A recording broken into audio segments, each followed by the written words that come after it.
Well, yes, the visuals that we are running, Rahul, is from the first day when Nithyananda was brought to Bangalore. In fact, that's a CCTV footage from the interrogation room where he was kept inside the CID office. Now, very strangely, that day, Rahul, the audio did not get recorded and the entire proceedings had to be repeated by the CID once again the next day. Now, what sources in the CID office tell us is that Nithyananda was a very difficult man to interview because mostly he would answer in monosyllable. Swamiji as monosyllable is a word framing from Nithya Rajendran. This is one of a cook-up story which is the interpretation from her mediocre mind. In the first itself, she mentioned that there is no audio of the CID interrogation and the CID has explained the entire proceedings on the very next day. On seeing the CID interrogation footage, anyone cannot tell that Swamiji is a monosyllable. He is the one who is talking in that entire footage and the body language of him is normal and the interrogators are listening to it. Here also, the visual is different and the anchor is interpreting Swamiji by using CID name. This is the cunning way the media is spreading lies in front of our own eyes.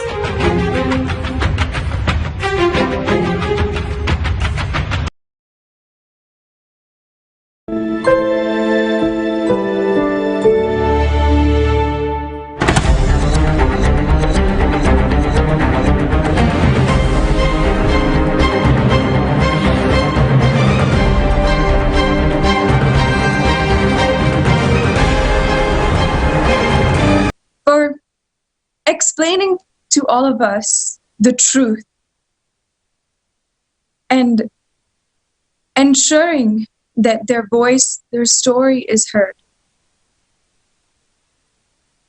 Making sure that every single person knows the truth of why this persecution is happening and why we are all facing so much of hardship, why Swamiji himself is sacrificing so much. This in itself explains what is the quality, the essence of the truths that Swamiji is delivering to the world. He knows that no matter what, he must deliver the conscious breakthrough, the experience of Paramashivam to all of us. Thank you everyone for joining, for our panelists, and for all of the viewers for listening to our side of the story. Now, we will get ready for the darshan of Paramashivam. Await with the utmost yearning inside of you, chanting the Mahavakya and sitting in deep silence, awaiting the darshan of Paramashivam. Thank you.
closed is meditation, connecting with the divine.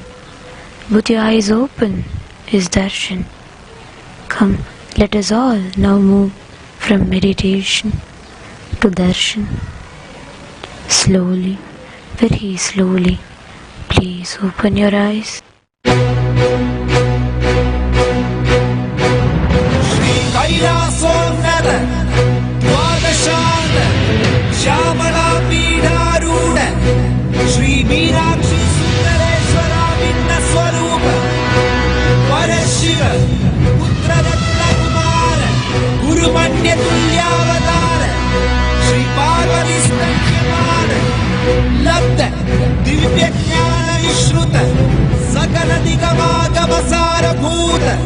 Dravid वेद प्रवर्तक श्रीमन् परमशिवन करुणा समधिगत उत्तमय चतुरश्रयान धीयमान छत्रचामर श्री चिन्नकाहलादि समस्त विरतावल्यलङ्कृत ज्ञान विज्ञान चक्रवर्ती सर्वजन संघ सत्योजात निर्वाण दीक्षा व्ययापवर्ग जीवूत परम सकल भेद केशरी शैव सिद्धांत स्थापनाचार्य श्री राजाधिराज पाण्ड्य महाराज मुनि श्रवण शाक्यादि महातकार निर्वाण ज्ञानवानु वीक्षणानर्हार्ह वचोचेतन पूर्वक ऋषभध्वज स्थापक शैव समय कर्तृ सर्वज्ञ पीठारूढ़ श्री जगद्गुरु श्री ज्ञान संबंध देशिक स्वामी वागीश सुंदर माणिक्य वाचक स्वामिना अवतार भूत श्री ज्ञान संबंध स्वामी पुनरुद्धृत श्यामला पीठ महासंस्थान ज्ञान साम्राज्य शासक सर्वज्ञ पीठारूढ़ तृणवत्युत्तर वशरथम गुरु महासन्निधान महानिर्वाणि पीठस्य अष्टोत्तर सहस्र श्री महामंडलेश्वर अटल पीठस्य अष्टोत्तर सहस्रतम श्री अटल पीठाधीश्वर श्रीमत् परमहंस परिव्राजकाचार्य वद्य सच्चिदानंद प्रणव स्वरूप श्रोत्रिय ब्रह्मनिष्ठ नित्योत्सव नित्य मंगल नित्य कल्याण नित्य रचित नित्यानंद पीठ महासंस्थान महासिंहासन पीठ कर्तृ जगद्गुरु भगवान श्री श्री परमहंस नित्यानंद श्री ज्ञान संबंध देशिक परमाचार्य स्वामी परात् परात् परात्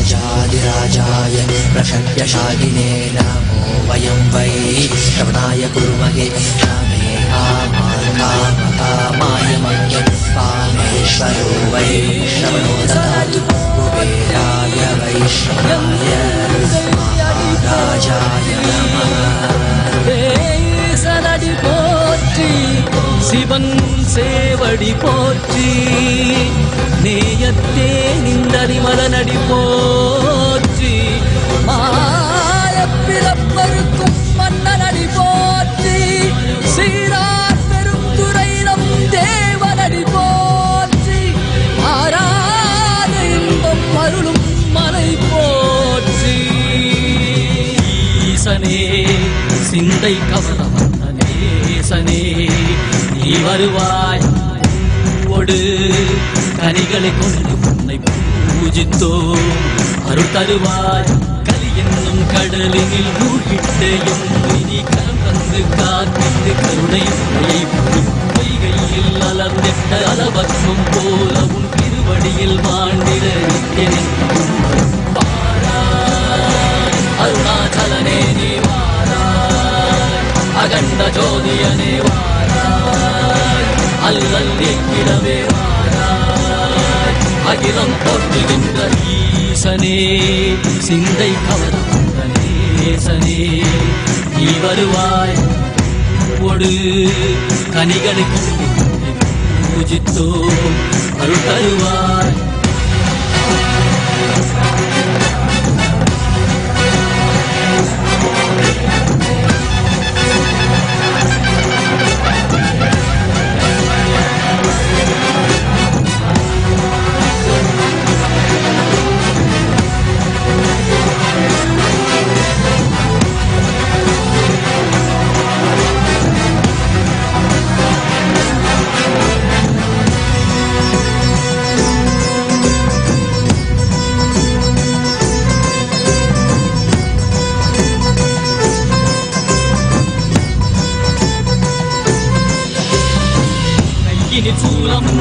மெய்யினில் வில்வமும் நிறையார் கடல் நீர் குடியோடு தரிசனம் அருளவா பொன்மாட சிற்றவை தனிலே இதை கவர்ந்த உன்னை சிக்கன பிடித்தேனே மண்ணும் புகழ் பெறும் நான் வரை நாயகா மதியனில் நிறைந்திடுவாய் மதி உணராதவர்க்கு மதி உணர் செய்திட வான்மழு நீ ஏந்திவா அறவாடிட இசை சூழ்ந்திட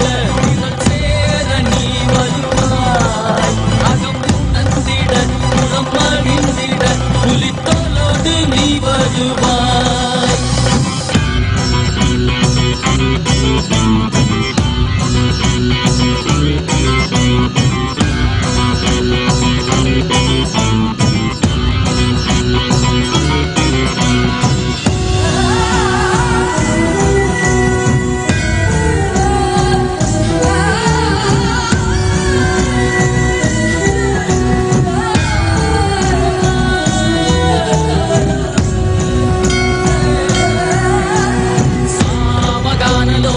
विमुक्ति कालने नादिकेश दिव्य ब्रह्मरूपने मीनाक्षि शक्ति सहित सुंदरेशने नामलै विनित्य नित्यानंदने चित्त अचित्तெல்லாம் முன்னாலே இயக்கும் முன்னாலே உந்தன் கண்ணாலே சிகையில் அணிந்திட்ட மதியாலே மதியின் மொழியாலே தெளிந்திடும் வழியாலே ஜீவன் முக்தி பெற விழைந்தோமே திருவடியை தொழுதோமே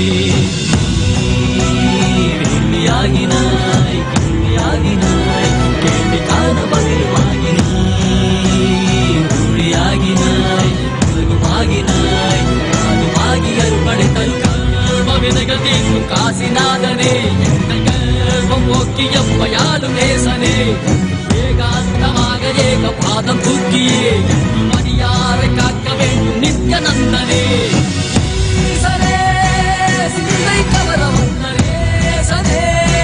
நீ வருவாய் கதிகத சரணடையோ நயே காதிரவா அருணாச்சலனே நீ வாராய் அகண்ட ஜோதியனே வாராய் அகிலம் போற்றிடவே வாராய் நித்யானந்தனே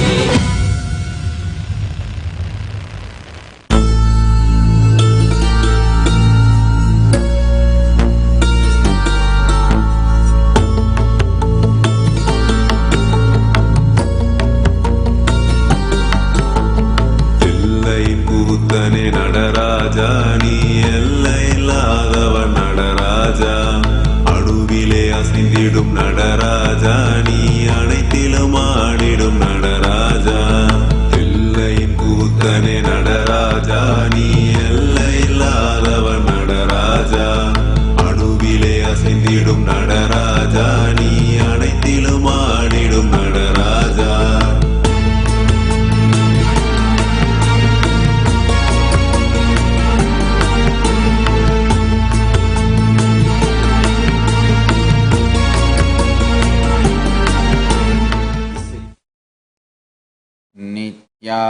नित्यानन्देश्वर Paramshiva समारम्भाम्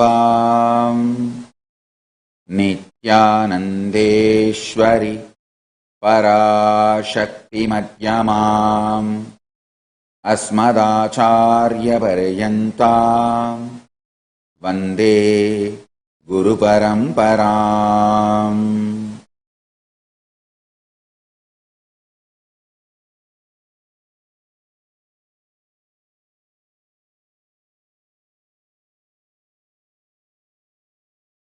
I welcome you all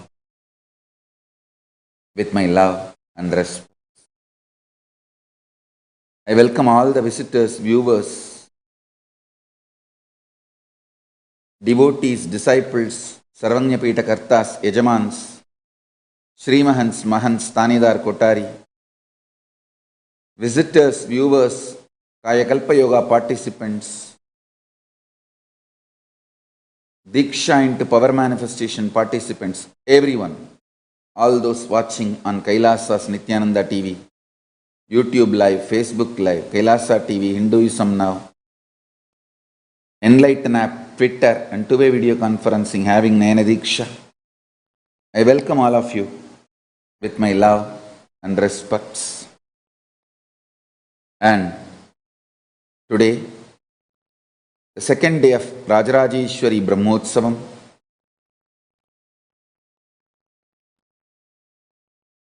Rajarajeshwari Nithyanandeshwari Parashakti is gracing in Sarva Alankara in Rajata Simha Vahana along with Sri Lakshmi, Sri Saraswati in Adi Kailasa Nithyananda Peetam. Let's receive their blessings now.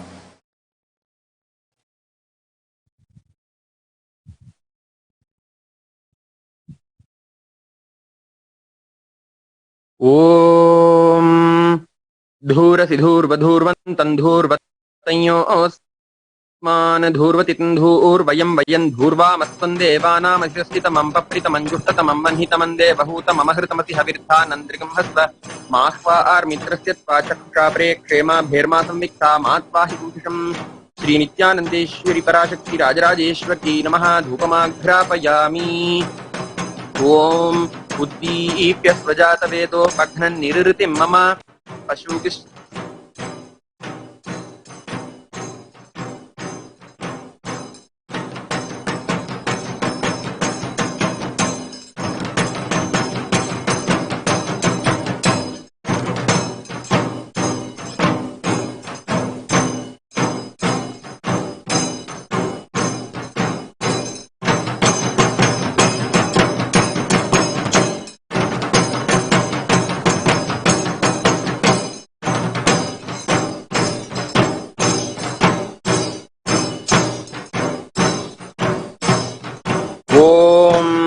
Uddipyasvajata vedo paghan nirritim mama pashugishta mahyamavaha jivanancha disho disha mano higamsi jata vedo gamashvam purushan jagate abhibhradagna agahi shriyama paripataya Shri Nithyanandeshwari Parashakti Rajarajeshwari Namaha Ekaharati Deepam Sandarshayami.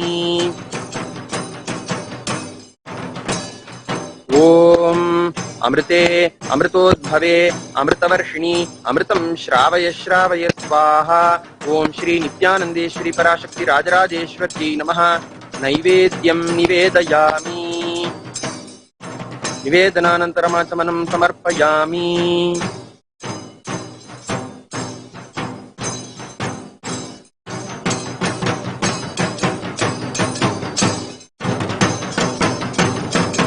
Om Bahuvai Bahvashvayai Bahvajavikayai Bahuvrihiyavayai Bahumashatilayai Bahuhiranyayai Bahuhastikayai Bahudasa Purushayai Raimatyai Puktimatyai Bahurayat Poshayai Rajastu. Om Sarvasyaptyai Sarvasyajityai Sarvameva Tena Apnoti Sarvanjayati. Om Shri Nithyanandeshwari Parashakti Rajarajeshwari Namaha Sarvadeva Devi Swarupaya Bhagavate Shri Nithyananda Paramashivaya Namaha. Sarvopachara Pujarthe Karpura Nirajanam Sandarshayami Rakshandharayami.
Paramashiva's message today from Sri Kailasa directly. Listen. Every time when Tyaga is cognized and manifested, you raise you to the next level of existence. Understand?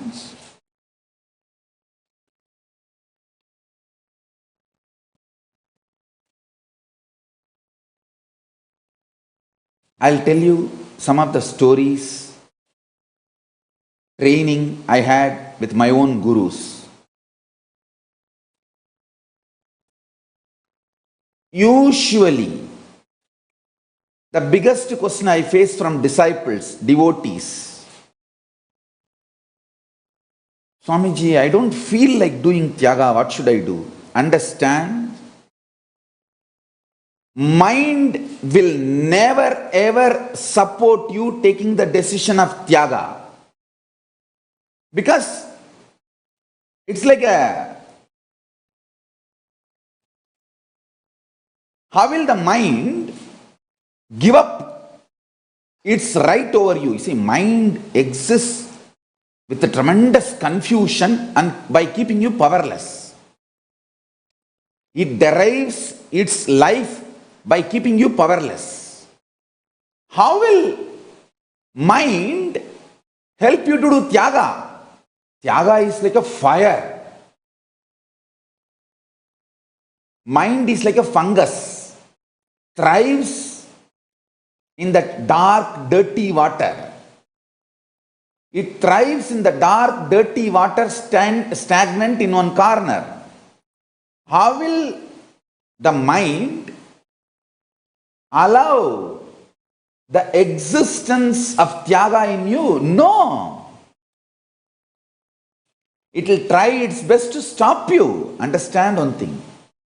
If you ate radish, you will belch radish smell. If you ate all confusion, powerlessness, this kind of thoughts, naturally you will belch powerlessness, fear, insecurity. No, I may try to do Tyaga now, but after 1 year I may collapse. Fool! Are you fool?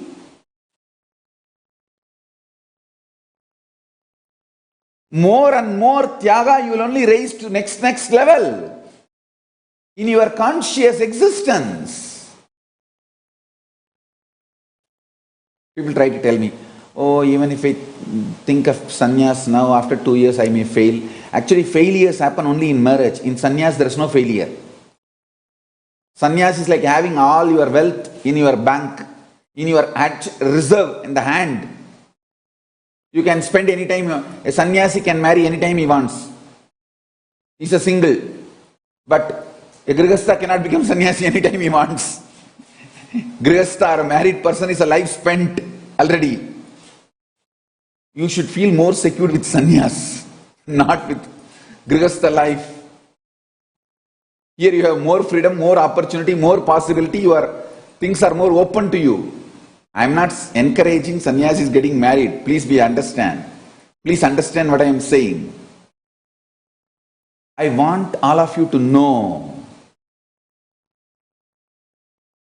your delusion, and the absolute worst delusion is you expecting your deluded mind to support you in Tyaga. No, it will not.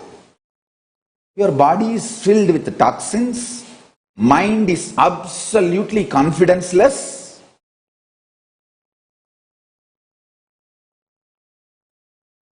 Full of fears and powerlessness. How do you expect your mind to inspire you for Tyaga? No.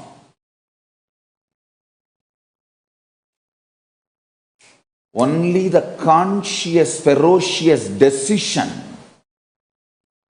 can make you powerless.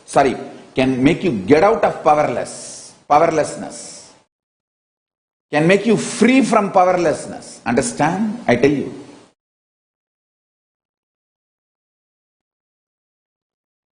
I'll tell you what is Tyaga. It's like you got into an accident, vehicle crashed, you are almost gone other than one single breath to somehow push your body out and get out of the vehicle. That moment how you will push yourself and get out of the vehicle, that is what is declaration of Tyaga. Collecting your whole energy and pushing you, come on. I am declaring Tyaga of this old mind and identity. The whole thing.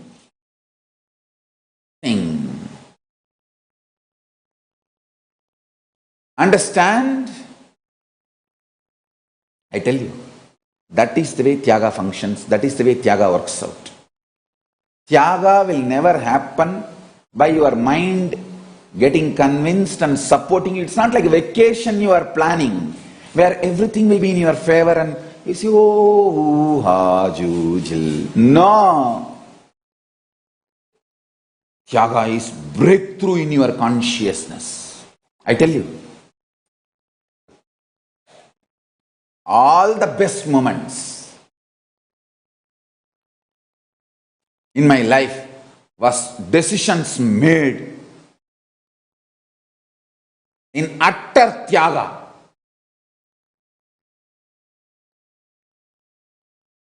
Never go back to what you vomited. Never go back to secured, cozy, supporting ambience.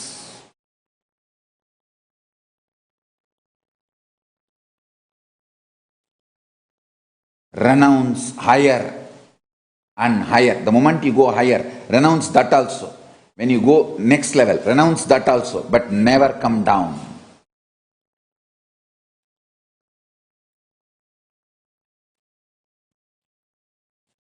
I have seen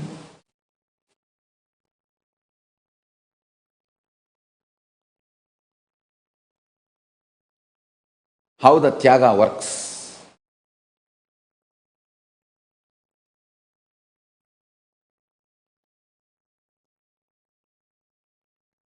When I left the house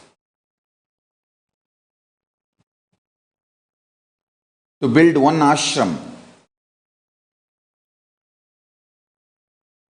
before even I completed that one ashram, see, I left the house to build one ashram in Tiruchengodu. Before even I completed that one ashram, I left Tiruchengodu to build a huge sangha to Bangalore. Before even I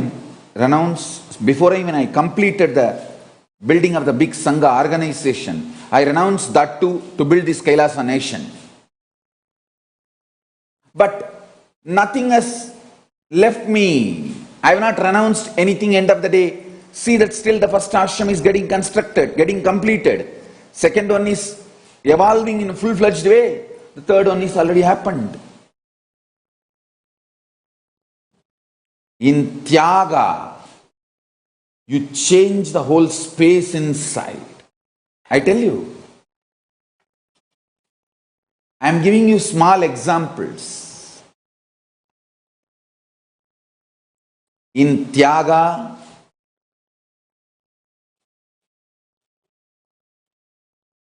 you don't lose anything. You only lose one thing, the powerless mental setup. The powerless mental setup you carry, you lose that. You break that. Do not expect your mind to get convinced about Tyaga and you're doing Tyaga. No. If your mind is convinced, then it is a cunningness. It's a trap. You just decide, hey, I heard about Paramashiva. I don't have a complete route to become Paramashiva, but I am deciding. Whatever with little known, I am going to fly towards Paramashiva.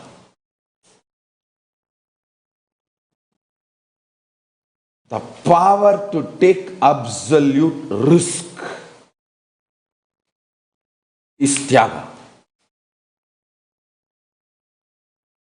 Power to take absolute risk consciously, ferociously, and then stick to it. No question of turning back. No question of turning back.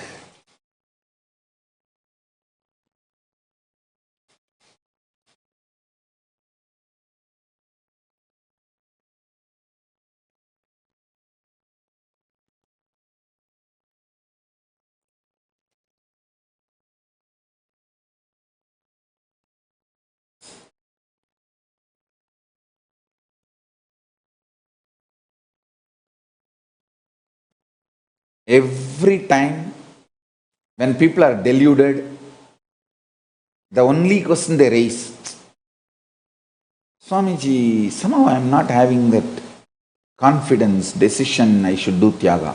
Only then you should do Tyaga. You are now sick, deluded.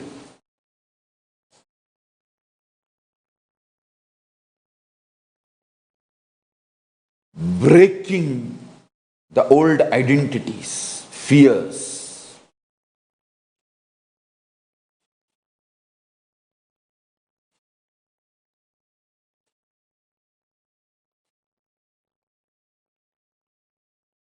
Throwing away all the so-called securities, plan Bs, backups.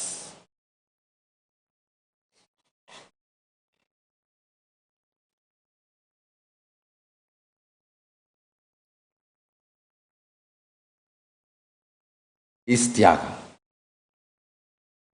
That is Tyaga. Tyaga gives absolute fresh life. It breathes fresh life into you.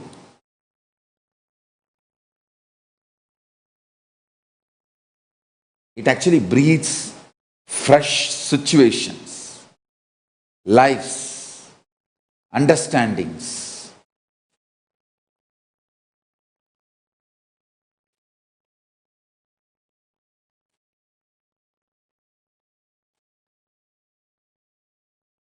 Fresh energy.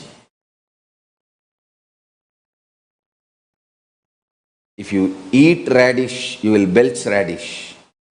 If you are filled with delusion, confusing, complication, incompletion, powerless thoughts, how do you expect your inner space will automatically manifest Tyaga? No. Tyaga is conscious decision. Tyaga is always momentary decision. After that decision, you stand by it. Then you just experience higher existence, higher consciousness. Whether in your health, I tell you, if you have tasted the Tyaga in utter insecurity, like you walked out of some very worst suffocating situations and did not go back. You only went forward, went ahead.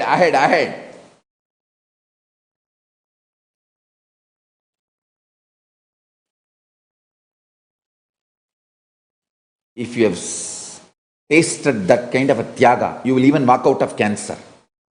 Because once you taste Tyaga, it becomes your biomemory. That is why I say a sannyasi will never have cancer. Because he can just walk out of cancer. Person who has tasted pure sannyas,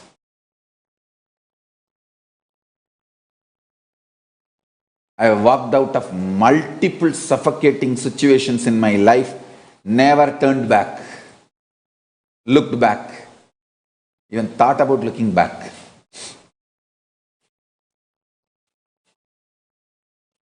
I tell you, tasting sannyas, tasting unclutching, tasting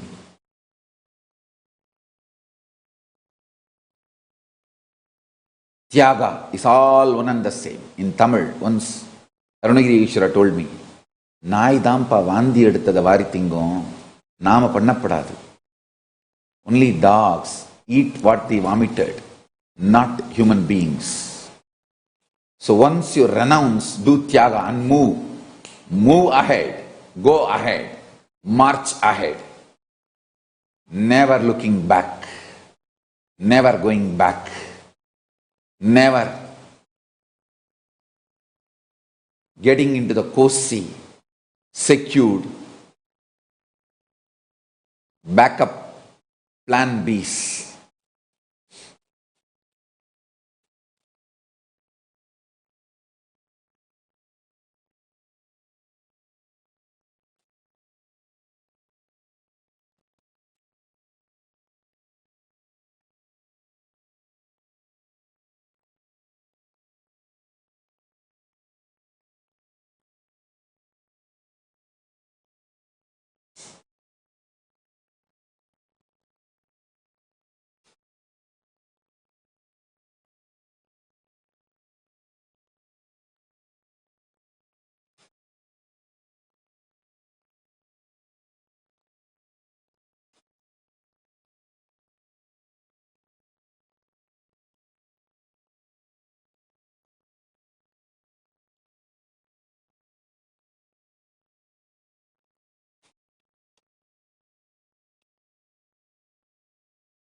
I tell you, Tyaga infuses very life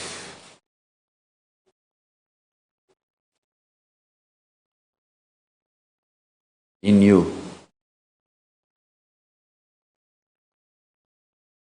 Today, I'll initiate all of you into this powerfulness of Tyaga as energy, consciousness.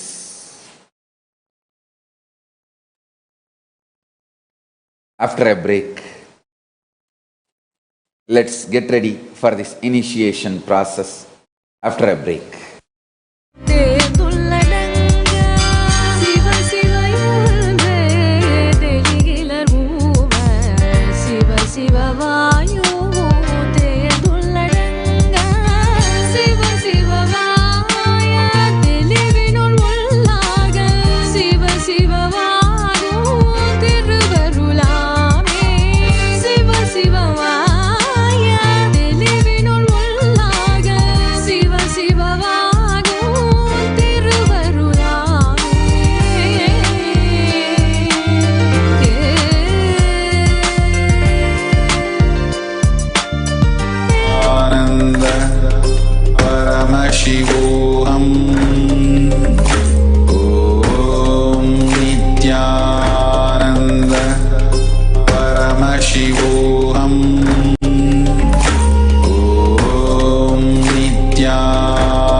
Nithyananda,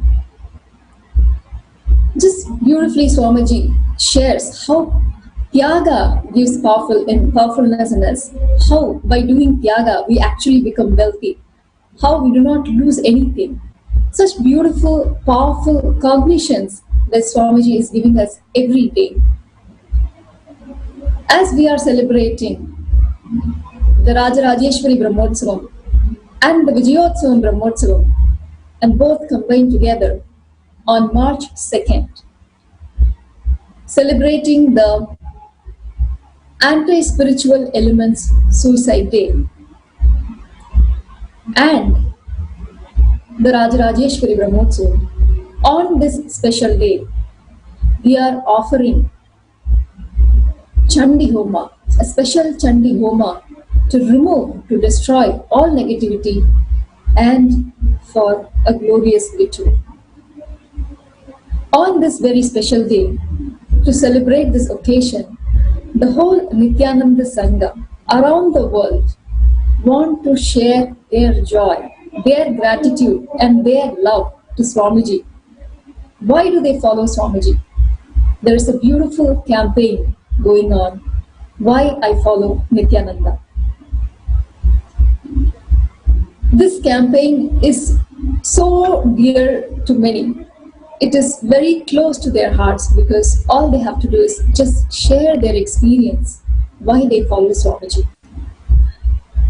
And people around the world are sharing their experience in their own language. Actually, there are a few devotees who say it is not enough for them. One video is not enough where they can share their experience. So they have committed to make 108 videos each. It is just so joyful to hear their love for Swamiji, their devotion for Swamiji and their gratitude. We also have today Maitreyi Solai from Massachusetts, USA, who is actually leading this campaign and enriching their devotees and inspiring in recording and getting even the shy devotees who are shy in front of camera to share their experience and gratitude as to why they follow Swamiji. So we have today Maitreyi Solai to come and share about her experience of meeting Swamiji as well as to why she is leading this campaign. As we wait for her, just want to share how Swamiji has made a difference in so many people's lives. Actually, Maitreyi is ready and available now. Nithyananda Nithyananda. Thank you for leading this wonderful campaign. Could you please share your experience as to why this project especially is dear to your heart? Yes, Ma. Yes, this is extremely dear to my heart and I'm very passionate about this campaign because I was one of those people on the other side, right? I was born in Tamil Nadu and I followed the persecution right from the beginning. I came to know about Swamiji only through the persecution, only through the mock video. And, I've been on the other side and I have not known anything about Swamiji except for what the media portrayed. So when my husband told me a couple of years ago that he was going to attend Swamiji's program, Mahasannidhanam, I was a little surprised, in fact taken aback. What will I tell the world? The world is going to mock at us. Why this controversial guru? There are so many gurus out there. Let's just, find some guru that's less controversial, was my first thought.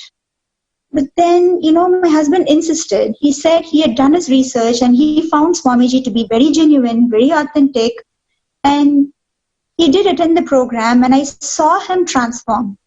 So I was very curious about who Swamiji was. Then I started attending his satsangs. I watched his satsangs and he did make sense. Some of them were some of the things he said was a little, I couldn't understand it completely, but many things did make sense. So then I started watching the abusive material, and then I found that it was very nonsensical what the media was saying, and it was far away from the truth. And then I attended Paramashivam in 2018. So I had such wonderful, spiritually ecstatic experience, and it completely transformed my life too. He made Hinduism a very palatable, user-friendly, experiential thing for me. Earlier, it just used to be a concept. I was one of those people who took pride in saying, hey, I'm spiritual, but I'm not religious. I thought it just made me look very broad-minded because I was not confined to a particular religion. But then, he made me realize that Hinduism is not an identity, but an experience. It is a lifestyle that we live. So it was very strongly experiential. It just changed my life, and it was something that I could practice in my, not just practice, I could live in my everyday life. So that was something that was very, very dear to me, that it just changed me as a person.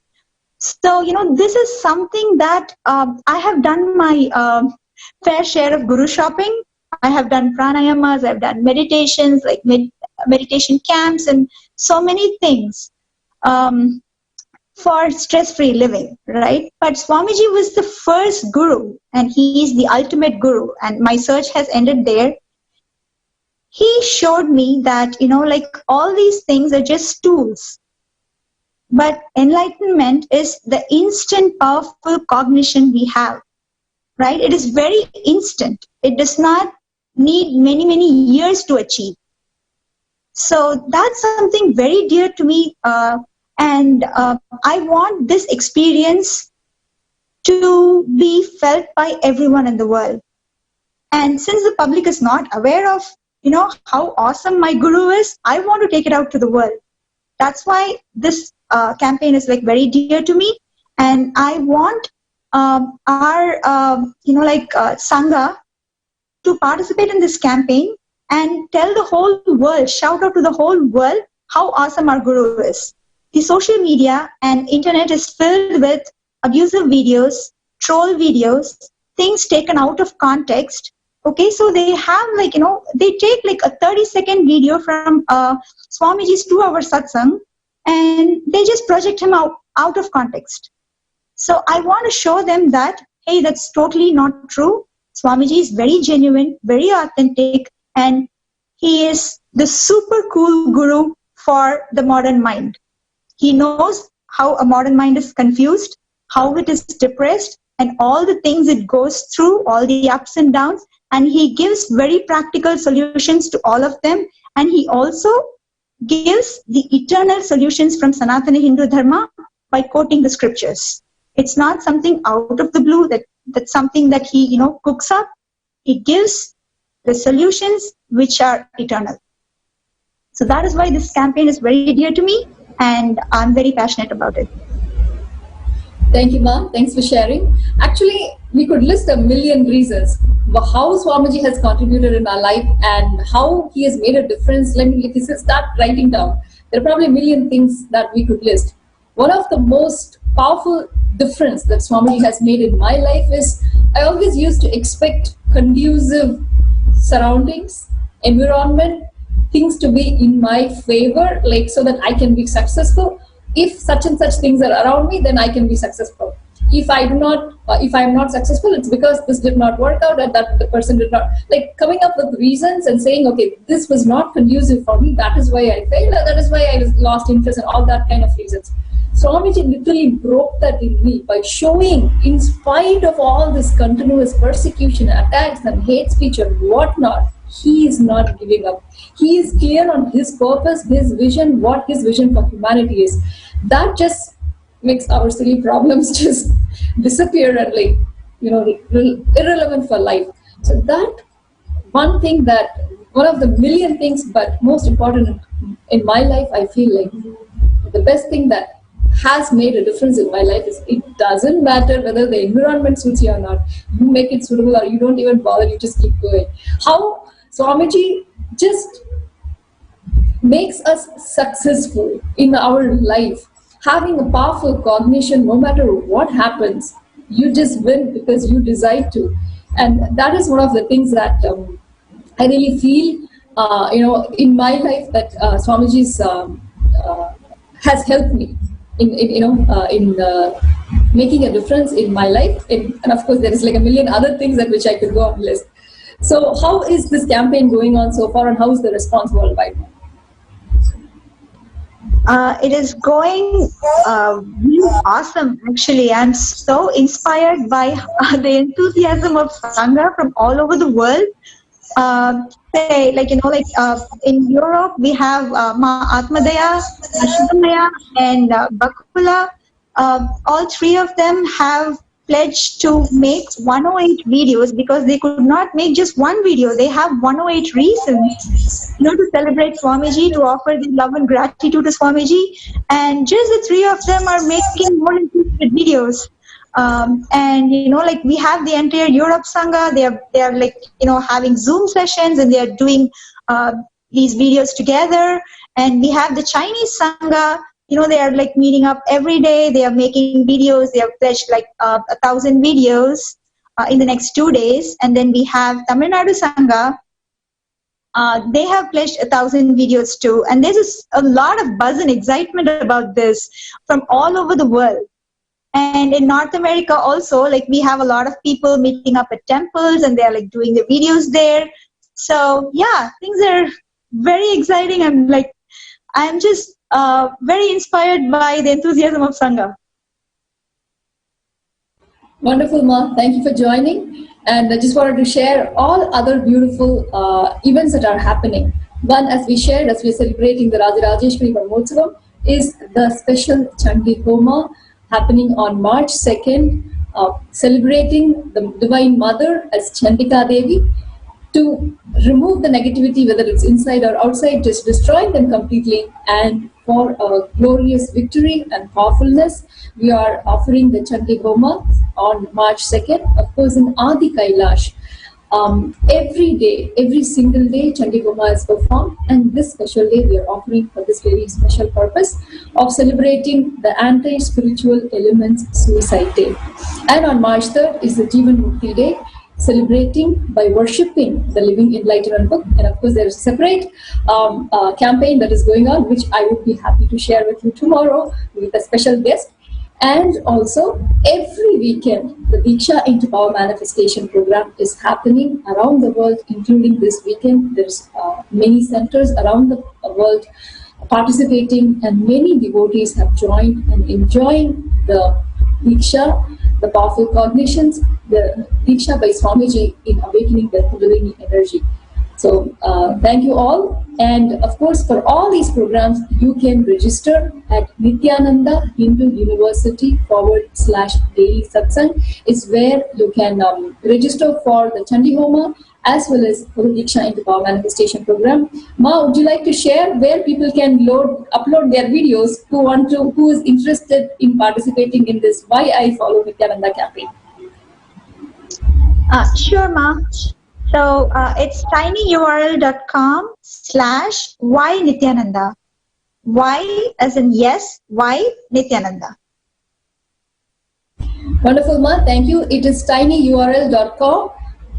Letter Y, Nithyananda, is where you can upload your videos to share your experience of how and why you follow Swamiji. So thank you all for joining. See you back again tomorrow. Thank you, Nithyananda. Paramashivam. Om Nithyananda.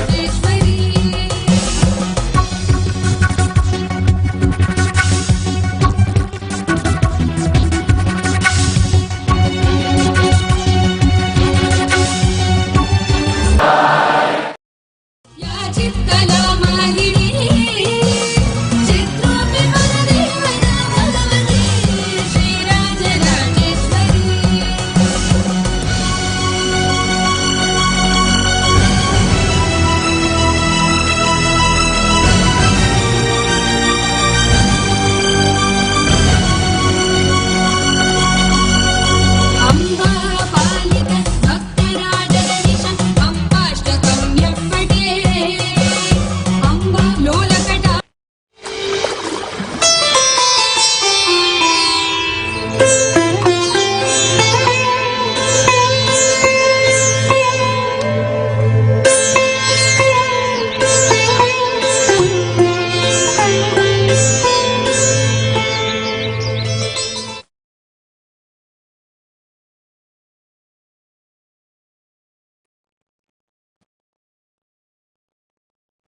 Yes, now I'll answer some of your Ask the Avatar questions.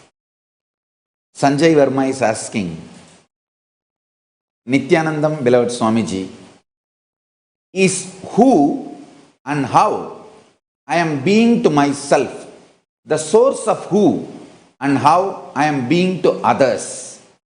Could you kindly expand on practical implementation of non-violence towards self?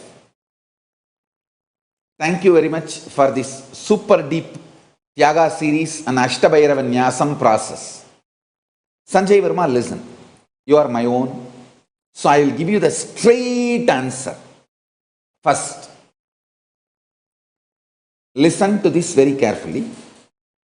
Who and how you are being to yourself is the source, and that is exactly the way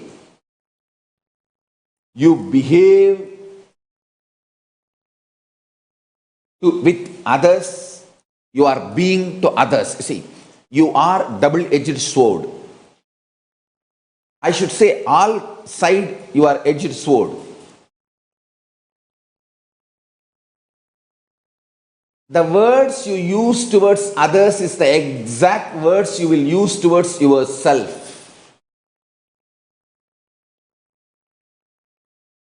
The words you use towards yourself is the exact words you will use towards others.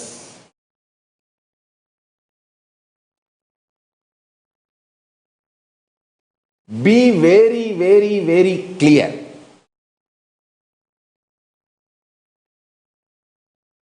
I'll tell you precisely. Non-violence with others is the way you will learn to be non-violent with yourself. Non-violent with yourself is the way you will learn non-violent to be with others. I tell you.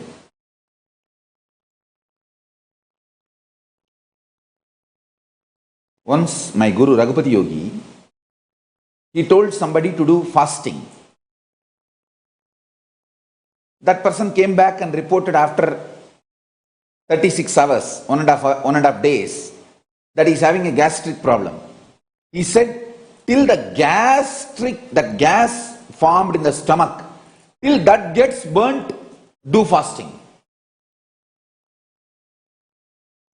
And it feels like a medically not right or impossible and all that.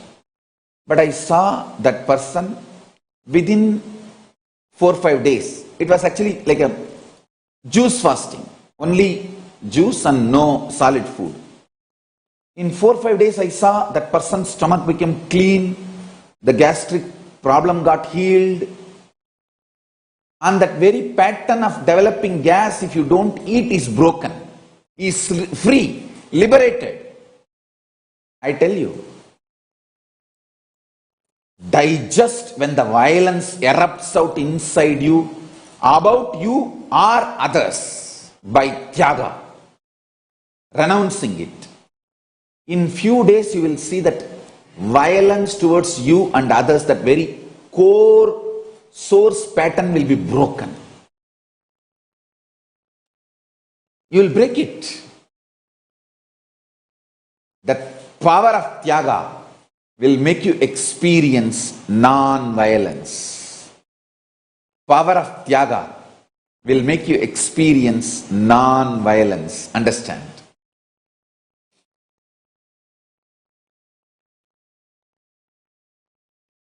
Sanjay Verma, you are my really beloved person whom I love,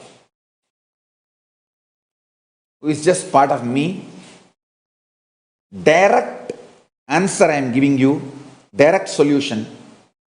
From today, be ferocious and do Tyaga of all your violence within you, towards others.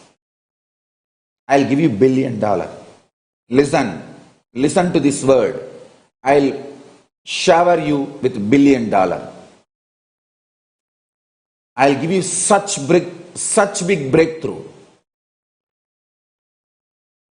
Your business and career will have such big breakthrough. I'll shower you with $1 billion. Just decide you will not cherish violence within you, with you and with others. I tell you, listen carefully. Sanjay Verma, this is specifically for you.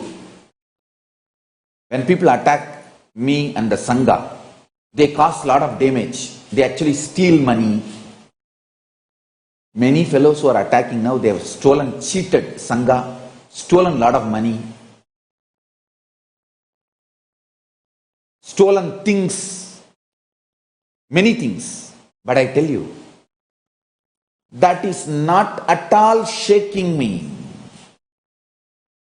I do not cherish powerlessness, anger, violence within me or towards them. I neither cherish anger, violence towards me, nor cherish towards them. I only decide one thing clearly.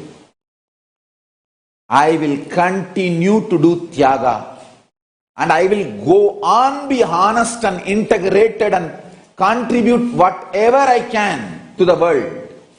And I tell you, because of that, continuously I am having breakthroughs. Next. Paramashiva is manifesting. I tell you, first time when I was attacked and that small ashram given to me by my gurus, when that was snatched away from me, if I got agitated, angry, violent, reacted, my whole life would have gone just in that rut. You would not have even heard my name. Either I would have been successful in that war and got that ashram back, or I would have lost it. In both the ways, I would not have crossed beyond that ashram.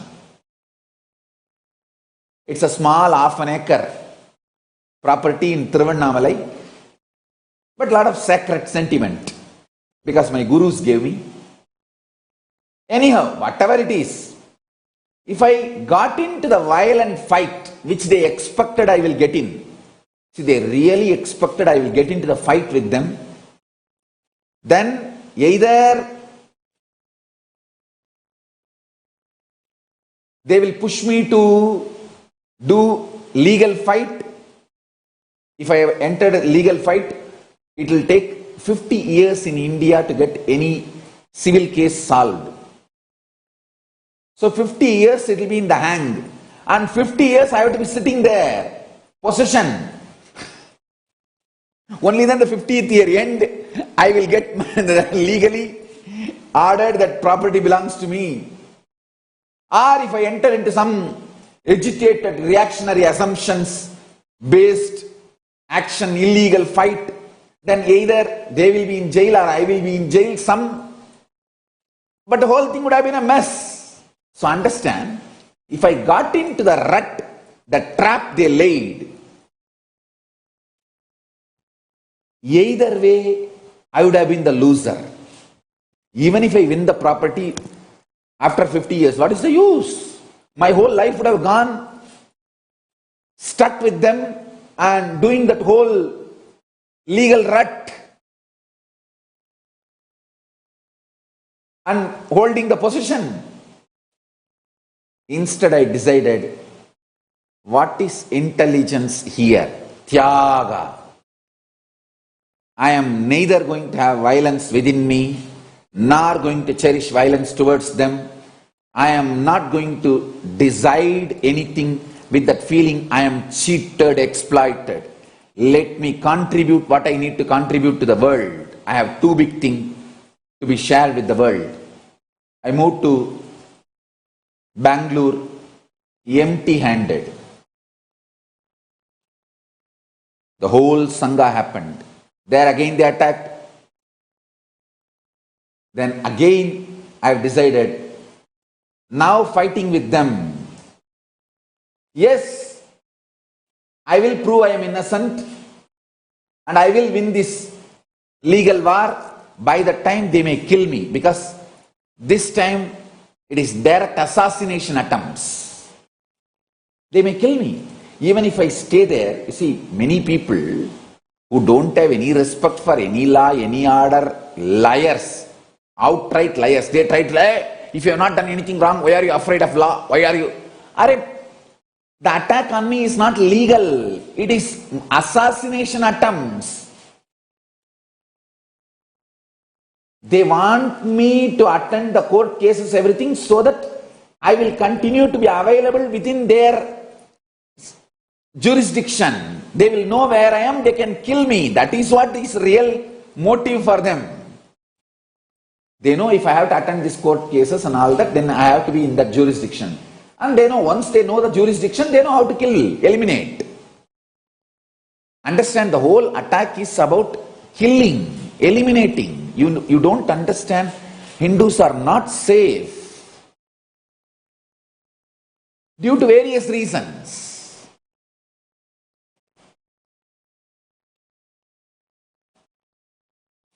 If I fall into their trap which they laid again, I will prove my innocence. When? After 50 years. And by the time they would have killed me. So, to my photograph they will come and declare, oh, he is a great innocent man, great guru who lived but got attacked and persecuted and got killed. What is the use of that? I have come to give something great to the world. I have to do the work. I have to contribute it. So I decided, no question of violence towards me and towards others. I decided to have a Tyaga. No question of getting trapped by them in their trap. If I felt angry that so much injustice is done to me, that feeling only will stop me from going beyond them. See, when you feel angry and so much injustice is done to you, you will not do Tyaga and go to the next level. You will stand there, fight with them, prove that you are right, they are wrong, and you will take revenge on them, that whole rut. And you don't understand with whom you are fighting. Even if you prove your supremacy to them, you are in their same level of consciousness. You are in their level of dimension. Why do you want to destroy your life in their conscious level? Nithyaramani, listen. It's for you. Even if you win in the rat race, you are a rat. Why do you want to be a rat? Understand, whether rat race or bullfight, rat fight, even if you win, see, you always want to prove and show you are a winner. That stupid ego will continue to keep you in the rat level. Understand that. All fight destroys your life, your consciousness, your higher possibilities. Sanjay Verma, when you are starting your career, when you are living, manifesting your great contribution, I know Velopati is going to be the greatest contribution you will give it to the world. In the initial level, you will feel some people will cheat you. Some will snatch what is your right and they will run away. They may try to take some legal, illegal, stupid fights. Don't feel injustice is done to you. Don't get into the rut of fighting with them to prove your ego or identity. Just go on doing Tyaga. Be non-violent towards yourself and others. Move next level and infuse your whole energy and intelligence towards contributing what you need to contribute. I'll give you $1 billion. Listen to this advice. I'll shower you with $1 billion. Sanjay Verma, this is not only my solution for you, this is my boon for you. See, for public, when they come and ask me, I give them solution. For my disciples, I give solution and boon. Sanjay Verma, I am giving you solution and boon. And one more thing, you are mine. I can tell you directly. This Houston, the Swarnagarshana Bhairava Homa is going to be a big breakthrough. Participate in that Homa and receive that Trinetra, that gold coated silver bilva leaf energized with the Tyaga. Every night apply Jnananjana on your third eye and stick that on your third eye. Just keep that. Every night I will come in your dream. Mahabhairava, Swarnagarshana Bhairava will come in your inner space and guide you continuously. You are my disciple. I can tell you the whole truth as it is. Vaishali and Sanjay, both of you participate in that Houston Swarnagarshana Bhairava Homa and receive that golden silver bilva leaf, Trinetra, I energized. Every night apply Jnananjana on your third eye and just stick that. Literally, Mahabhairava, Paramashiva, me, will enter into your space and guide you continuously. It's too big power. So Sanjay Verma, essence of the answer I given, I'll tell you, I'll repeat. Listen.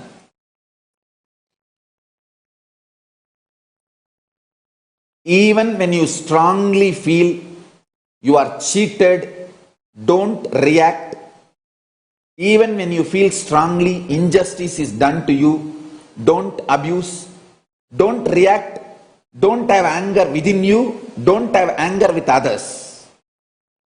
If you enter into fight, if you enter into the trap of war, violence, taking revenge, proving yourself, gone. Even if you win, your life is gone, your inner space is gone. You will be in their level space. Understand? If I started my fight when I felt injustice is done to me in 2000 with one small local gang, I will be still fighting with them, trying to prove my identity to them, trying to prove I am a big guy to them, which will be absolute waste of my life. Now they know I am too big guy. And I wanted to tell you guys the good news. They themselves came and surrendered the property.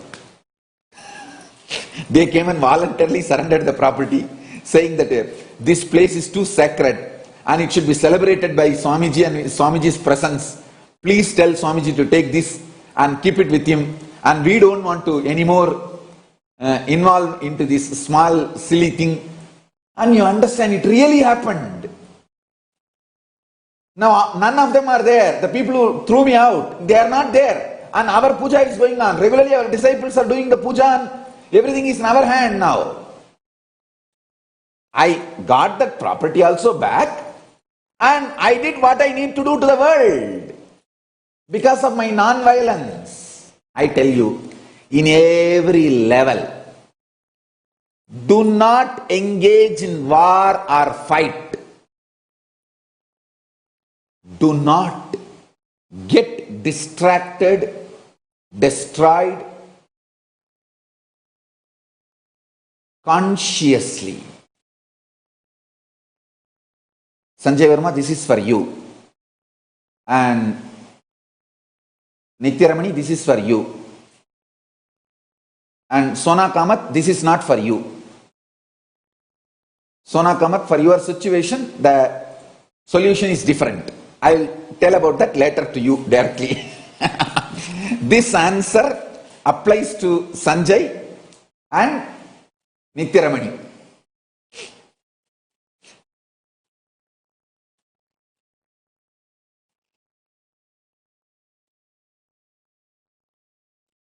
So, be very clear.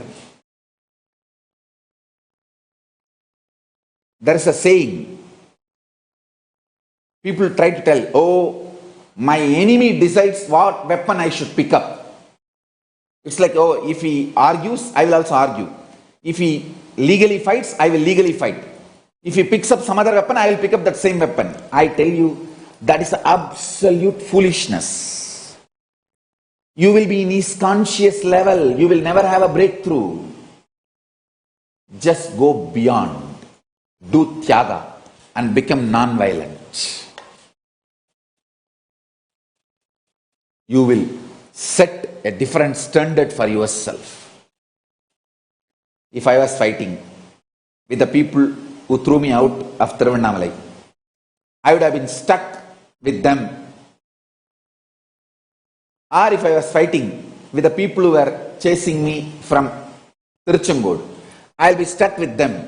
Or if I was waging the war with people who were trying to assassinate me in Bangalore, that gang, I'll be wasting my life. Even if I survive, I will not be able to do what I need to do. You see, these assassination attempts literally make you crippled. You can't come out, you can't teach, you can't speak. You cannot tell the real truth which you need to spread. See, I need to tell all the truths of Hinduism and initiate people, make people manifest powers. These assassination attempts continuously keeps all of us in fear that I can't do my work. Even if I survive, even if I am alive, without doing the work, what is the use?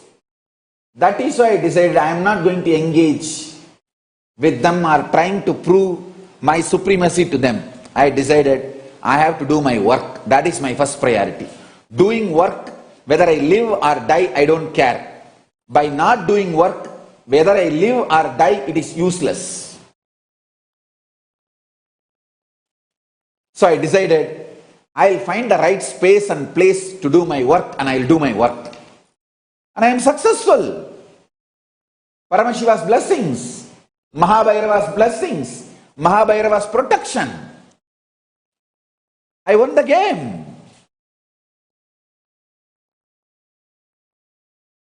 So I tell you, when you do Tyaga, you are protected by Kala Bhairava. I can see very clearly how.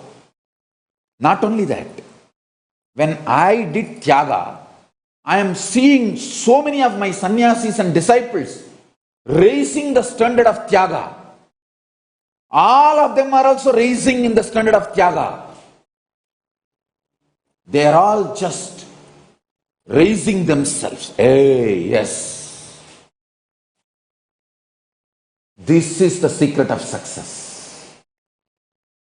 This is the secret of success.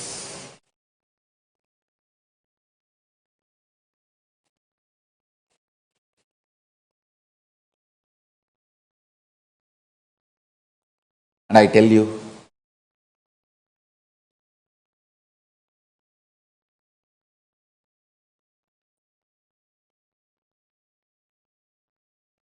Tyaga, dropping violence, unclutching, Paramashanta Swarupa, completion, living non-violence, implementation of non-violence, all these are one and the same. It is just exploding in you as a strong nuclear force, living as a pure power, ferocious, not letting any stinking fungus settle down inside your space. Hey, just see so much of lies, false attacks, injustice they are doing to me. But I am not wasting my time in retaliating, trying to establish my supremacy on them, over them, or trying to prove, hey, I am the winner. Hey, if a rat and lion have a running race, even if the lion wins, it is too low for lion to have a race with a rat.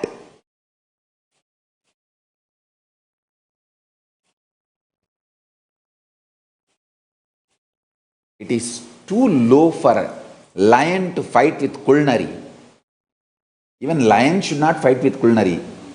Can Sarabeshwara fight with Kulnari? Why will Sarabeshwara fight with Kulnari? Sarabeshwara has a lot of important work, great work to do. He has to contribute to the world. So understand,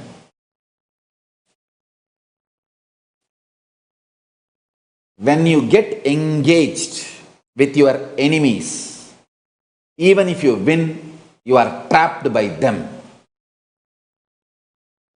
Declare supremacy over yourself. Don't waste time on declaring supremacy on anyone. No violence within you and no violence outside you. Just go on focusing, contributing. Sanjay Verma, this is the solution. Start applying. And I give you the boon also, $1 billion. I'll shower you with $1 billion. I'm giving this boon in public. So naturally, I will fulfill. I have to fulfill and I will fulfill. You will become billionaire. Just decide for non-violence and Tyaga. That's it. And implement exactly as I implemented in my life. If you see my life, you will see living way of Tyaga, implementing Tyaga in every level.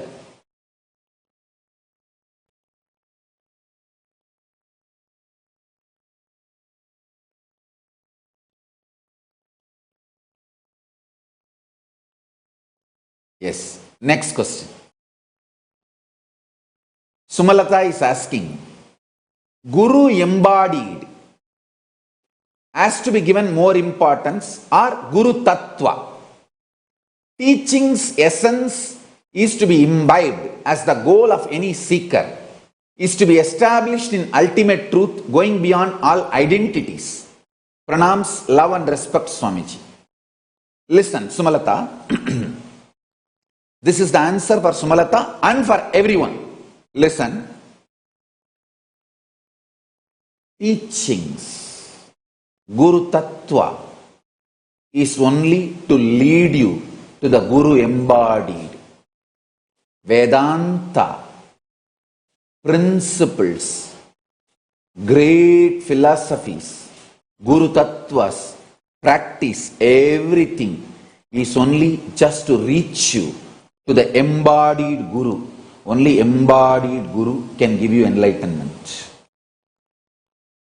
No Tattva principle can give you enlightenment directly. Even an incarnation like me, I needed an embodied Guru directly. Paramashiva has to come as Arunagiri Yogishwara, embodied form, and has to liberate me. Understand? Arunagiri Yogishwara manifesting in my life as embodied form is a great statement given to the world. Embodied Guru is mandatory even for incarnations. Understand? All the teachings, essence, Guru Tattva is to inspire you, to reach you to the embodied Guru. Once you reach the embodied Guru, Guru Gita is the only book where he talks to her about him. He talks to her about him. Paramashiva talks to Parashakti about Guru. Understand? Guru Tattva, teachings, essence, imbibing all of it. All this is great to inspire you to push you to make you reach the embodied Guru. Once you reach the embodied Guru, once you recognize him, once you understand him, whole life is simple. Exactly, I'll tell you the essence of teachings I learnt from my Guru, Arunagiri Yogeshwara.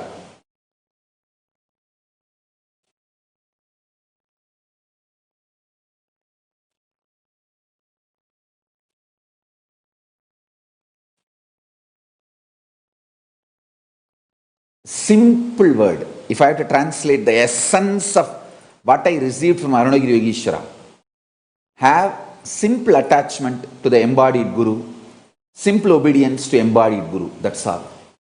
That simple attachment will become beautifully initial level love, then next level love, then it will become pure prema bhakti, then it will become atma bhakti, then it will become oneness and enlightenment. Simple obedience will start the dialogue, then the instructions, teachings will be given, then solutions will be given, then initiation will happen, then process will happen, then powers will be transmitted, then oneness will manifest, enlightenment is achieved. Simple attachment, simple obedience, that's all.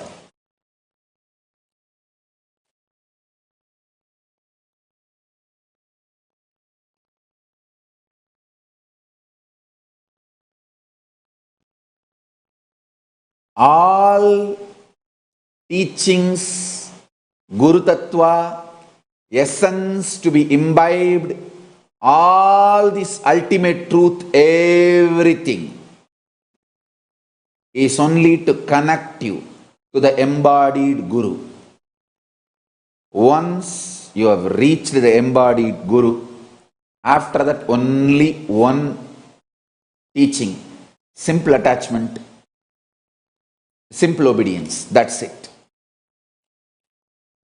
Then simply the transmission happens and you become enlightened. It is too simple. Sumalata,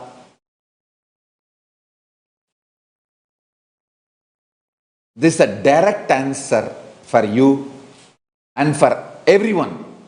Understand? When I love you, I give you straight answer.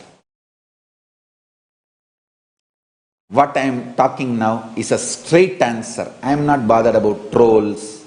I am not bothered about criticizing people. They are going to be trolling and criticizing forever. I am not even now available for them to harass, attack, abuse.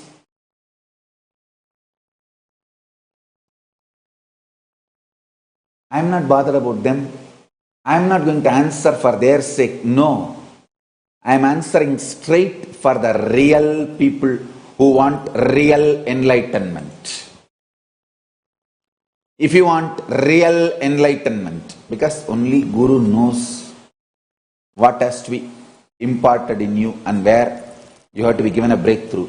No teaching, no tattva can, because tattva and teachings, all that your mind can digest and make a very cunning structure for you to continue to flourish, thrive in your delusion. Most of the time when people keep only the teachings and leave the embodied Guru, they become so cunning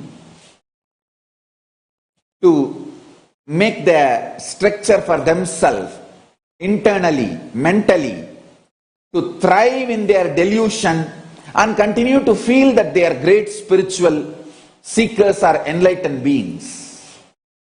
I tell you, Sumalata, it's a straight answer for you. If you are a real person seeking for real enlightenment, solution is simple attachment and simple obedience towards embodied Guru. That's it. All Guru Tattva, teachings, great truths, amazing Vedanta, all this are just to inspire you to reach embodied Guru. Once you reach the embodied Guru, simple attachment and simple obedience. If your Vedanta, Guru Tattva, all the ideas you learnt, after reaching Guru, if they are trying to stop you, divert you or obstacle, drop the ideas and concepts and philosophies you learnt, not the Guru. Guru is living, real being. Drop the teachings, not the Guru.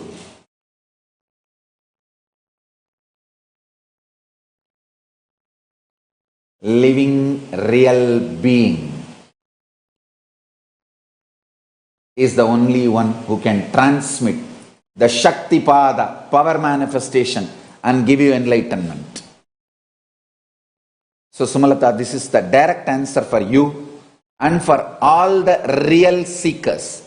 If you are a real seeker, seeking real enlightenment, simple attachment, simple obedience to the Guru, that's it.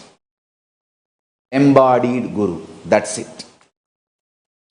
And anything else comes in between you and your embodied Guru, drop all of it. Do Tyaga of everything else. Simple attachment, simple obedience is the only truth. Do Tyaga of everything else other than this one. That's the essence of what I received from my Guru Arunagiri Yogeshwara. This is a big statement Paramashiva is giving. Hey, when I incarnate, I assume the body of the Guru, I become embodied Guru and initiate myself and get enlightened. This is a statement he is making to the world. Embodied Guru is the essence of all Guru Tattva ideas, philosophies, principles. Only embodied Guru can give you enlightenment and make you manifest the next higher level consciousness. Only embodied Guru can give you the breakthrough. Without embodied Guru, with just a philosophy, you only become more cunning. And you create your own structure and justify your delusion. All just philosophy, principle, teachings, ideas, concepts without embodied living Guru only makes you more deluded, and your delusion becomes justified delusion. When you learn to justify your delusion, you become arrogant and absolutely nothing good can happen to you. Doomed.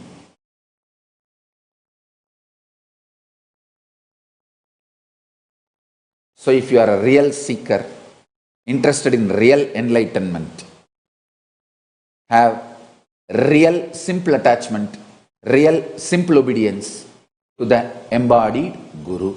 That's it. It's for all real seekers who are interested in enlightenment. Next, Lalitambiga, Ma Lalitambiga is asking, Swamiji, what is the importance of spiritual name that we receive during Samaya Diksha? How does it connect us to all dimensions, lokas, kailasas? Understand? That name you receive during Samaya Diksha is as per Agama. Paramashiva will shower his grace towards you through that face and absorb you into that face through the initiation. So that, if for example, you receive the name Ishana Shiva Shakti, then Paramashiva is accepting your offering, your being through that Ishana face and making you as part of him. So you throw the flower, it falls in any one 5 face. Means through that face is taking you in and giving you that experience of Paramashivoham. Next question. Nirosha Jayashekara.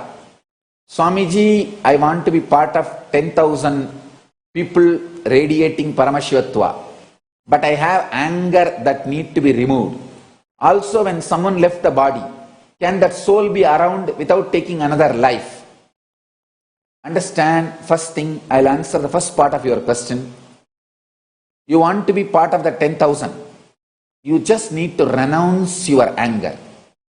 Do Tyaga of your anger and the source of your anger. I think the first question I answered to Sanjay Verma will apply for you also.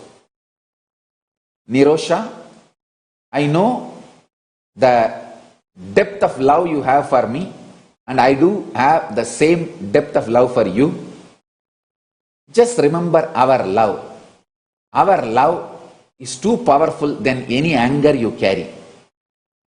Drop all the anger. First thing, understand. You got me. What more you need? And drop anger towards you and the life. After you got me, there is nothing to be worried. So just drop all the anger. And Nirosha, I know how much you love me and how much I feel your being. And I tell you, not allowing any other emotion more powerful than our love inside your heart is chastity towards Guru. Listen. Not allowing any other emotion more powerfully than your love for Guru is chastity for Guru. Your anger can disturb the chastity between you and me. The Guru Karpu, the Guru-disciple relationship chastity. So, just not to disturb the chastity between you and me, the Guru-disciple relationship chastity, drop the anger. I'll take care. And the second part of your question, when someone left the body, can that soul be around without taking another life? Yes, it does happen, especially when they are murdered or committed suicide. Accident, murder, suicide, all that kind of souls exist like that.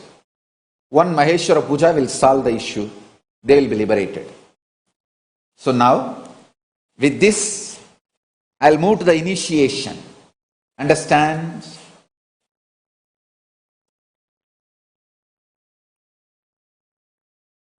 Before the initiation, some of the devotees' birthday blessings. Sona Kamat's parents, Sunanda Pangarkar, Sharat Pangarkar, wedding anniversary blessings for both of you. 53rd wedding anniversary. Only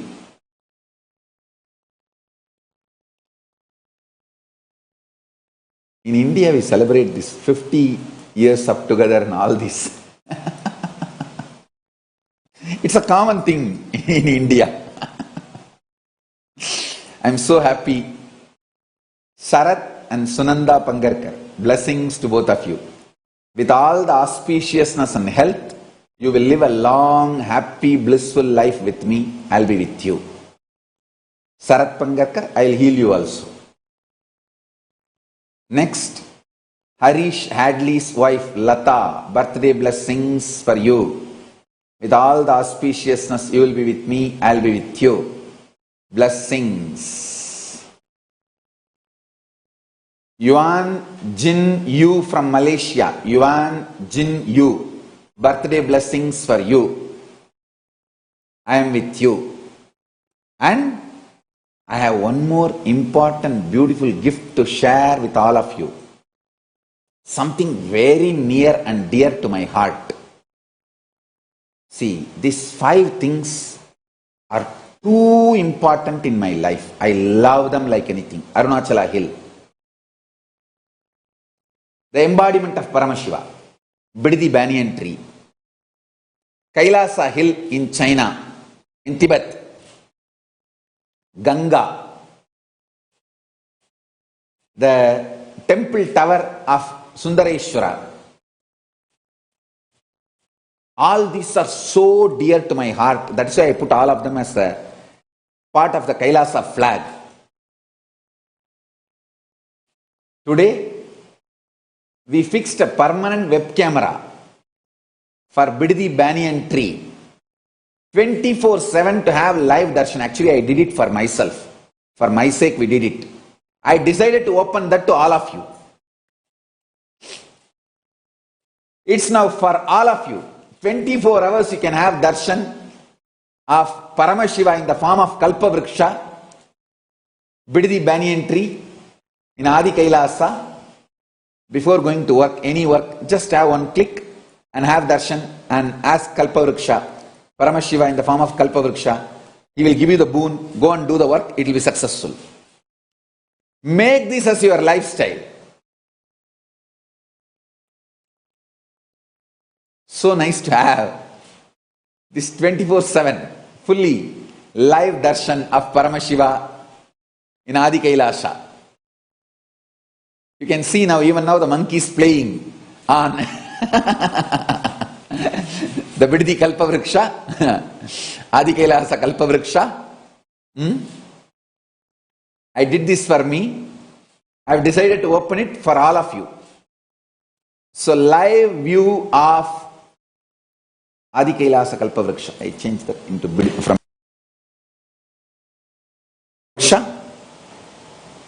Paramashiva Kalpavriksha. Adi Kailasa Paramashiva Kalpavriksha.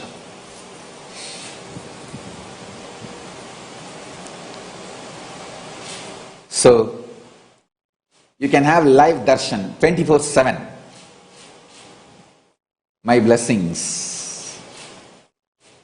I give you the boon, anything. Just have the darshan in your cell phone, darshan of Kalpavriksha, offer your prayers and go and do the work. You will be successful. Whether you are going to ask for a increment, promotion to your boss, or you are planning for your argument with your wife. Even in argument with your wife, you will be successful. Have darshan of Biddi Adi Kailash Kalpavriksha, Paramashiva Kalpavriksha. Then understand the power of Paramashiva Kalpavriksha, because under this tree only Devi started listening to Paramashiva.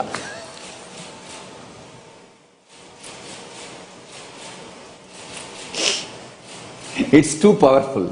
It's too powerful. Enjoy. Enjoy. So, now, initiation. I empower you from today. All the process I conduct will work for you. The spiritual umbilical cord is established between you and me. With this initiation, I empower you. Every day, Charyapada, live satsang. See, ordinary people, when they attend the satsang, it's only a knowledge they receive.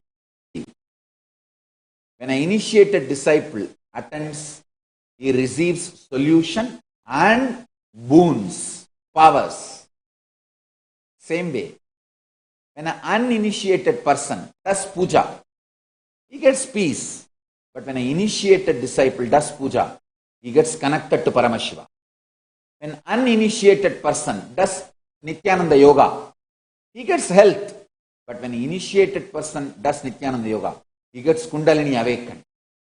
When an uninitiated person listens to Jnanapada and tries to manifest powers, he will have small solutions, small clicks, maybe 1 or 2 powers. But when an initiated person does this, he will have all powers and powerful cognitions and enlightenment itself. So, I give you the initiation today and authorize you,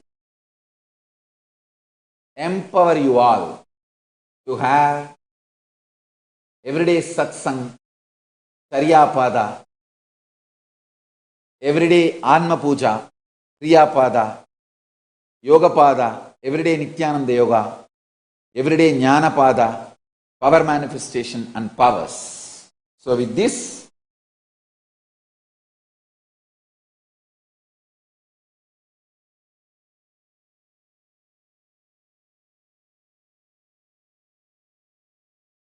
Yes, it's time for initiation. Take the leaf of Gayatri mantra in your hand.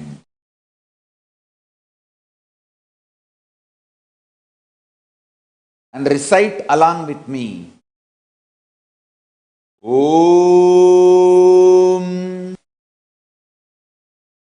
Bhur Bhuvaswaha At Vitur Arenyam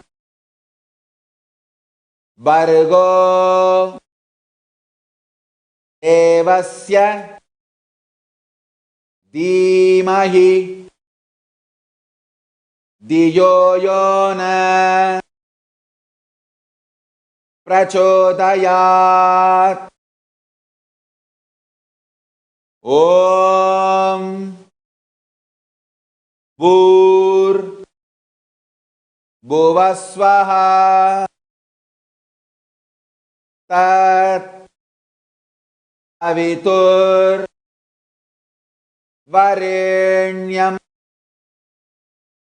Bhargo Devasya Dhimahi Dhiyo Yona Prachodayat. Next, Shivamula mantra, Samaya Diksha, Siva Diksha. Om Ham Aum Shivaya Namaha.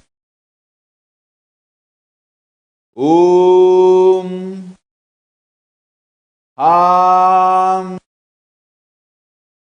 Aum Shivaya Namaha. Om Ham Aum Shivaya Namaha.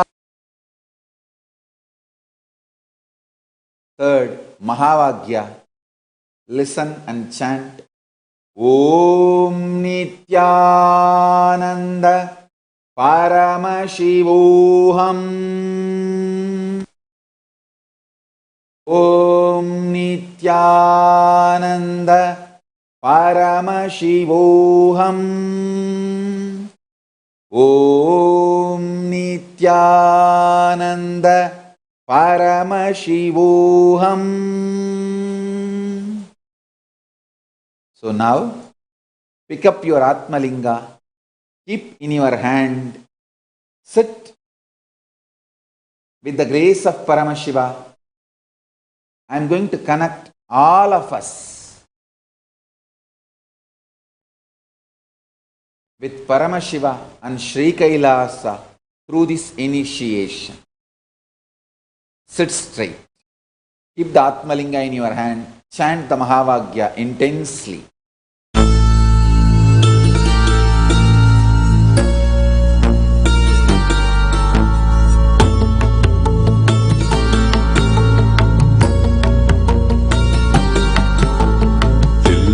கூத்தனே Nataraja நீ எல்லையில்லாதவன் நடராஜா அணுவிலே அசைந்திடும் நடராஜா நீ அனைத்திலும் ஆடிடும் நடராஜா எல்லையின் கூத்தனே நடராஜா நீ எல்லையில்லாதவன் நடராஜா அணுவிலே அசைந்திடும் நடராஜா நீ அனைத்திலும் ஆடிடும் நடராஜா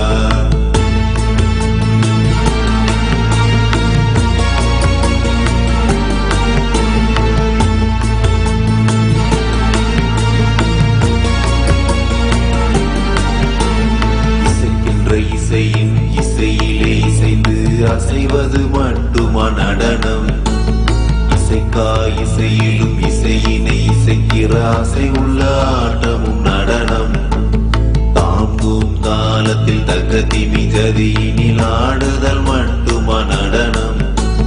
அடிக்கிற பறையினில் இடிக்கிற இசையினில் துடிக்கிற துள்ளலும் நடனம்.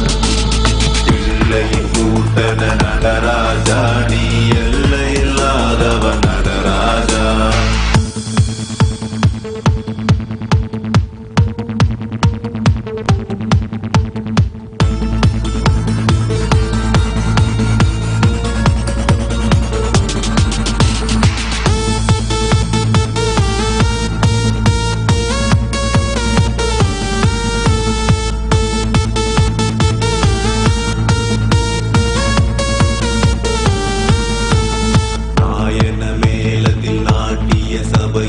காட்டுதல் மட்டுமா நடனம். நாட்டினை விட்டவர் காட்டினை தேடையில் காட்டிடும் ஆட்டமும் நடனம். மார்கழி மாதத்தில் கானக சபையில் ஆடுதல் மட்டுமா நடனம். ஆடியில் ஆடிடும் ஆலயம் கூடிடும் ஆனந்த ஆட்டமும் நடனம். சிகு சிகு உடையினில் விறு விறு நடையினில் அடிக்கிற கூத்தா நடனம். கிங்கினி ஓசையில் பொங்கிடும் ஆசையில் வந்திடும் ஆட்டமே நடனம். பிள்ளையின் கூத்தனை நடராஜா நீ எல்லையில்லாதவன் நடராஜா.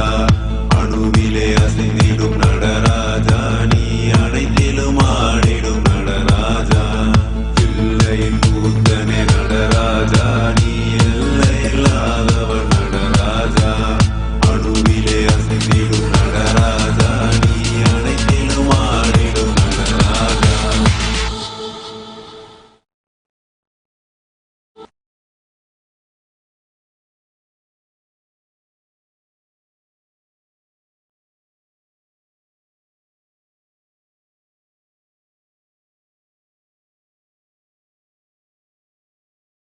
ஓம் நித்யானந்த பரமசிவோஹம்.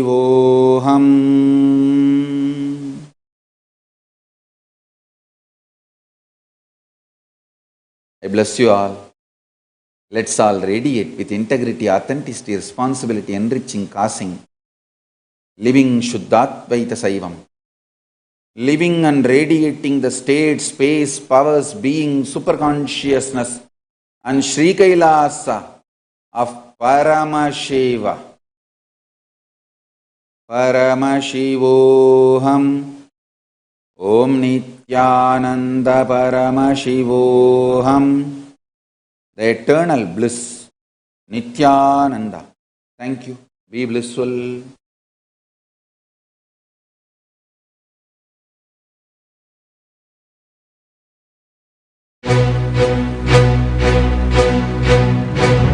श्री कैलासोन्नत द्वादशांत श्यामला पीठारूढ़ श्री मीनाक्षी सुंदरेश्वरा भिन्न स्वरूप वरशिव पुत्र रत्न कुमार गुरुमण्य तुल्यावतार श्री पार्वती स्तन्यपान लब्ध दिव्य ज्ञान विश्रुत सकल दिगमागमसार भूत द्राविड वेद प्रवर्तक श्रीमन् परमशिव करुणा समधिगत मुक्तामय चतुरश्रयान गीयमान छत्र चामर श्री चिन्ह काहलादि समस्त विरतावल्यलंकृत ज्ञान विज्ञान चक्रवर्ती सर्वजन संघ सद्योजात निर्वाण दीक्षा व्ययापवर्ग जीवूत परमतकल भेद केशरी शैव सिद्धांत स्थापनाचार्य श्री राजाधिराज पांड्य महाराज गुरु शबन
नित्यानन्द परमशिवोऽहम् ॐ नित्यानन्द परमशिवोऽहम् ॐ नित्यानन्द परमशिवोऽहम् ॐ नित्यानन्द परमशिवोऽहम् ॐ नित्यानन्द परमशिवोऽहम् ॐ नित्यानन्द परमशिवोऽहम् ॐ नित्यानन्द परमशिवोऽहम् ॐ नित्यानन्द परमशिवोऽहम् ॐ नित्यानन्द परमशिवोऽहम् ॐ नित्यानन्द परमशिवोऽहम् ॐ नित्यानन्द परमशिवोऽहम् ॐ नित्यानन्द परमशिवोऽहम् ॐ नित्यानन्द परमशिवोऽहम् ॐ नित्यानन्द परमशिवोऽहम् ॐ नित्यानन्द परमशिवोऽहम् ॐ Nityanand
Nithyananda, let's start the power manifestation session. Let's sit straight, visualize Bhagavan in third eye, and chant the Satguru Vandanam.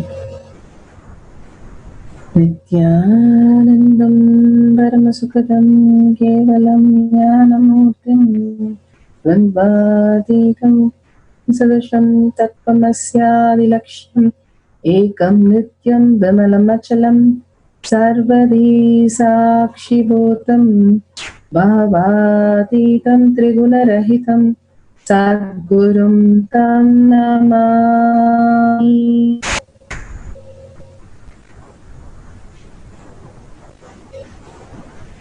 Nithyananda, welcome to Sri Kailasha Kotiyat Manifesting Power Session. Welcome everybody. Such an intense darshan, diksha, powerful cognition, and leading us into higher and higher reality. How beautifully Swamiji every day just makes the Tyaga as our reality. Only Guru can do that for us. We living in that mind, such a small thing to replace what could be experienced by the ultimate. We are struggling with the small unit called mind. Here, Bhagavan really pulls us out and gives us the extraordinary experience, the Diksha, into the highest reality, the Mantra Diksha, and the wonderful space of Tyaga, for us to understand the Sri Kailasha, how it is expanding us, the quality of consciousness. It is the will persistence, Swamiji says. In one satsang, he beautifully says, the will is the sankalpa. You declaring something, you have already seen it happen. So beautifully, when you see something for yourself which has happened, such a beautiful space, and you hold that space again and again to the highest reality, highest possibility, and highest powers that Swamiji will manifest through you for that possibility to happen in you. Again and again, that will persistence is Tyaga, he says. Such a beautiful space of how he held himself so high in all the prosecution that is happening and happened.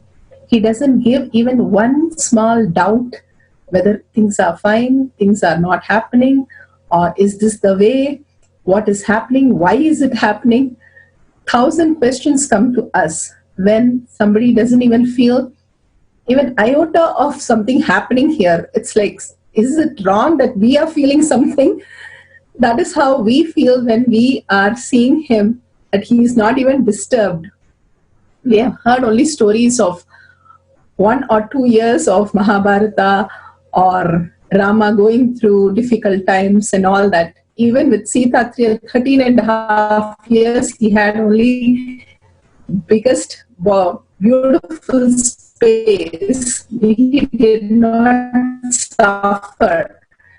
But here, Swamiji of 10 years, he is in public, the prosecution is happening, and he is dealing as though nothing is happening around him. Absolutely in Paramashanta Swarupa, in such a oneness with Paramashiva, he doesn't even bother what is going on outside that space. He is in such a oneness, such a beautiful space. He says, unclutched oneness, presence of Swamiji, everything, completion, all are one and the same. When you live the space of Tyaga, you're only doing the Tyaga or only giving up the powerless space, only that which is not you. So when we live in the space of zero powerlessness, we are only expanding, and expanding the quality of consciousness in us starts literally manifesting as reality. Swamiji says he'll shower boons if we start living the space of Paramashiva as our reality. Again and again aligning to that in our inner space and not giving even one iota of anything else other than Paramashiva, other than the complete oneness with Paramashiva, living only the presence of Paramashiva inside us, and again not getting diluted or deluded in delusion with what is going on around us. The resources that he says, always go to the space of Paramashiva instead of outside for dealing with anything. He says how he's expanding from one adinam to another in bigger and better and beautifuler way, and not that stopping the first one, but expanding the first, expanding the second, expanding everything and beyond. He's able to expand everything, just not by letting go, but by taking more responsibility. More and more responsibility is the space of Tyaga, leaving the comfort zone and understanding the presence of Paramashiva is making everything happen, not we are doing anything other than taking the responsibility of more and more things around us. The highest reality is experienced, one which is ready to see that expansion as part of Tyaga, not the comfort zone. The more and more expanding into the and asserting the higher reality as our identity, the inner image, the outer image, the other's image, all images aligning to Paramashiva's space, Paramashanta space is Tyaga. Swamiji beautifully gives us the ultimate space of oneness. From that space of oneness, let's go to the Shastra Pramana today.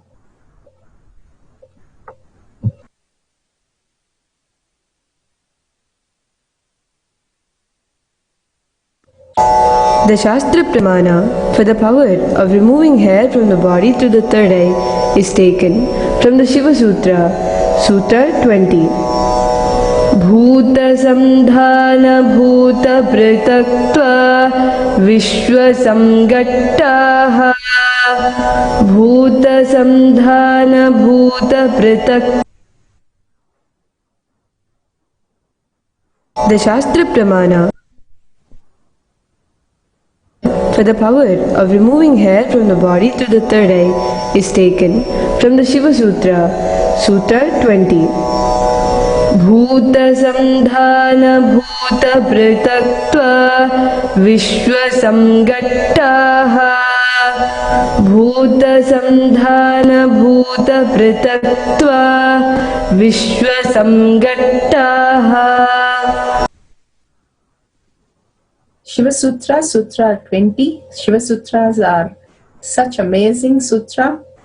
How Swamiji beautifully says, till you come to Guru, everything that leads to Guru is one space that we need to understand. But once we come to Guru is Guru Gita.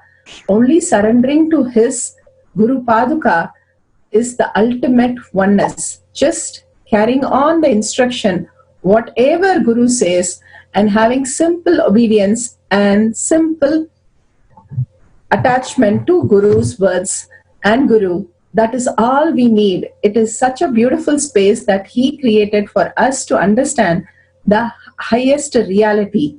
Here, whether we are going to put things together or separating things or bringing things together, all this powers simply happens. The consciousness becoming matter, the matter becoming consciousness, dematerialization or materialization simply starts happening in oneness of Paramashiva, in only the Nithya Ananda, the space of blissed out in your heart is simply the Guru resides and guides you to the highest reality.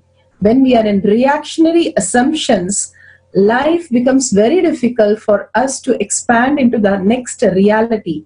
It is only as a human where we struggle and it simply keeps coming. When we are born as human, it is free given that suffering that is part of us. But only when we start living the higher reality, we start going beyond this reactionary assumptions. Constantly when we are in reactionary assumptions, we are deluded into more and more sufferings and more problems.